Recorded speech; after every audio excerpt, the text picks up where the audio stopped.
नाना पटोलेंनी एमसीएच्या अध्यक्षपदासाठी अर्ज भरलाय। अमोल काळे यांच्या निधनानंतर हे अध्यक्षपद रिक्त होतं। भूषण पाटील यांनी देखील आपला उमेदवारी अर्ज दाखल केला आहे। आमदार प्रताप सरनाईक यांचे पुत्र विहंग सरनाईक यांनी देखील आता या निवडणुकीच्या रिंगणात उतरलेत। अजिंक्य नाईक यांनी देखील आपला उमेदवारीचा अर्ज भरलाय। त्यामुळे एमसीएच्या अध्यक्षपदासाठी 4 उमेदवार आता रिंगणात आहेत।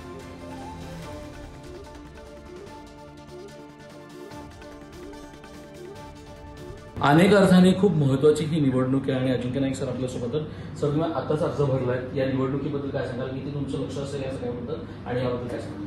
ऍक्च्युली ही निवडणूक होणं दुर्दैवी आहे, कारण अमोलजी आमचे जे नेते होते, जे अध्यक्ष होते आमचे, हे एक चांगले प्रशासक होते, चांगले क्रिकेटप्रेमी होते आणि कुठलंही काम हातात घेतलं ते त्याचा एंड कसं सक्सेसफुल करायचा हा त्यांची खासियत होती। त्याचबरोबर आमचे सगळे अपेक्स काउन्सिल मेंबर, आमचे क्लब मेंबर्स आणि क्रिकेटर्स यांच्या संगमताने सगळ्या गोष्टी कामं आम्ही सक्सेसफुली लास्ट 20 महिन्यात केली। 8-9 चॅम्पियनशिप जिंकलो, इन्फ्रास्ट्रक्चर डेव्हलपमेंट केलं, आमचे क्लबचे जे प्रॉब्लेम्स होते ते आम्ही सॉल्व्ह केले। 12-13 कामं पाईपलाईनमध्ये, एक कंटिन्युटी राहायला पाहिजे म्हणून आमच्या सगळ्या सिनियर मेंबर्स, क्रिकेटर्स आणि आमचे क्लब सेक्रेटरीज यांनी असं डिसाईड केलं की अजिंक्य आपल्यातला कोणतरी माणूस पाहिजे, आपल्या क्रिकेट सर्कलमधला कोणतरी पाहिजे, असोसिएशनने काम केलं पाहिजे, म्हणून माझी सगळ्या सिनियर मेंबरनी उमेदवारी जाहीर केली आणि मी आज फॉर्म भरला। सर, कुठे ना कुठे आपण नेहमी असं म्हणतो अनेक कामं तुम्ही आता म्हटलं पाईपलाईनमध्ये अनेक कामं करायचे, काय काय कामं प्रामुख्याने तुम्हाला करायची असतील आता येण्याच्या काळात?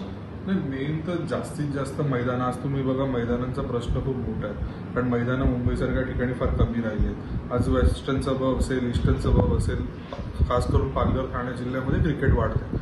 आज मॅक्झिमम जे प्लेअर येतात ते त्या पट्ट्यातनं येतात, तर आमची सबब्समध्ये कशी मैदानं वाढतील हा आमचा सगळ्या मेंबर्सही असेल। नागेशसोबत श्रेयस पुढे मुंबई।